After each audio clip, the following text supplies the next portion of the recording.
রাজ্যের আসন্ন বিধানসভা নির্বাচনকে পাখির চোখ করে প্রচারের ময়দানে পূর্ণ শক্তিতে ঝাঁপিয়ে পড়লেন ৭২ নম্বর বহরমপুর বিধানসভা কেন্দ্রের তৃণমূল কংগ্রেস প্রার্থী নারুগোপাল মুখার্জি।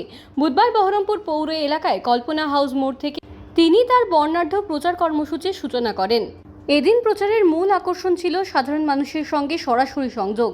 সামনেই ঈদ, তাই বাজার এলাকা ছিল ক্রেতা ও বিক্রেতাদের ভিড়ে ঠাসা। সেই ভিড়ের মধ্যেই প্রার্থী ঘুরে ঘুরে সাধারণ মানুষ ও ব্যবসায়ীদের সাথে কথা বলেন। স্থানীয় বাসিন্দারা তাকে হাতের নাগালে পেয়ে এলাকায় বিভিন্ন ছোট বড় নাগরিক সমস্যার কথা জানান। নারুগোপাল বাবু মন দিয়ে সবার অভিযোগ শোনেন এবং আশ্বাস দিয়ে বলেন, এখন নির্বাচনী বিধি চলছে, তবে ভোট প্রক্রিয়া মিটে গেলেই অগ্রাধিকারের ভিত্তিতে এই সমস্ত সমস্যার দ্রুত সমাধানে উদ্যোগী হবে তৃণমূল পরিচালিত প্রশাসন। প্রচারের ফাঁকে সংবাদ মাধ্যমের মুখোমুখি হয়ে বিরোধী দলগুলোকে এক হাত নেন তিনি। তার দাবি, তৃণমূল সারা বছরই মানুষের পাশে থেকে কাজ করে, সেখানে বিরোধীদের কেবল ভোটের সময় দেখা যায়। তিনি আত্মবিশ্বাসের সঙ্গে জানান, উন্নয়নের নিরিখেই ফের রাজ্যে তৃণমূল কংগ্রেস সরকার গঠন করবে। দিনভর কর্মী বাহিনীর উদ্দীপনা এবং সাধারণ মানুষের ইতিবাচক সাড়া নিয়ে বহরমপুর জুড়ে এখন নারুগোপাল মুখার্জির প্রচার টক অফ দ্য টাউন।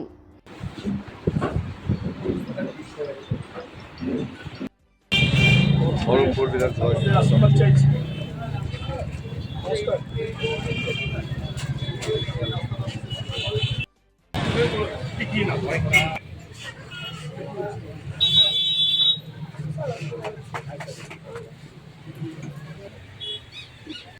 আপনার খেয়ে খেয়ে বড় হয়েছি।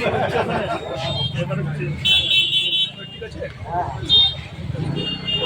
আমাদেরকে দেখতে হবে।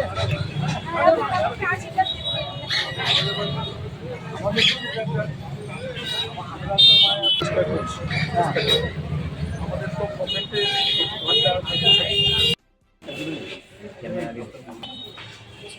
দাঁড়িয়েছি ভোটে, ওই দুই সবাই সমর্থন দরকার।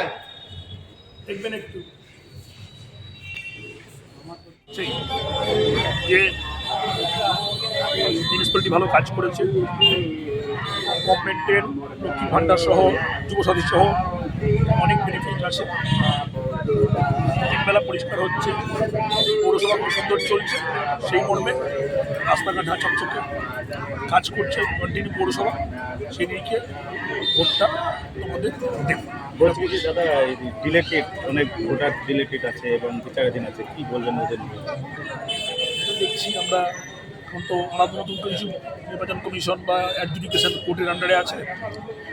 জেনুইন ভোটারদের যতটা পারা যায় আমরা চেষ্টা করছি তুলে দেওয়ার, করেওছি অনেকটা। বহরমপুর বিধানসভায় 12,735টা বাদ গেছে, বেশি বাদ যায়নি। তার মধ্যে আপনার 6,000-এর মতো উঠে গেছে, 6,000 উঠে গেছে, আর 6,000 আছে। জেনুইন ডকুমেন্ট থাকলে পরে নিশ্চয়ই সেগুলো পাওয়া সম্ভব। এমএলএ হওয়ার পরে কোন কাজটি করবেন বহরমপুরে?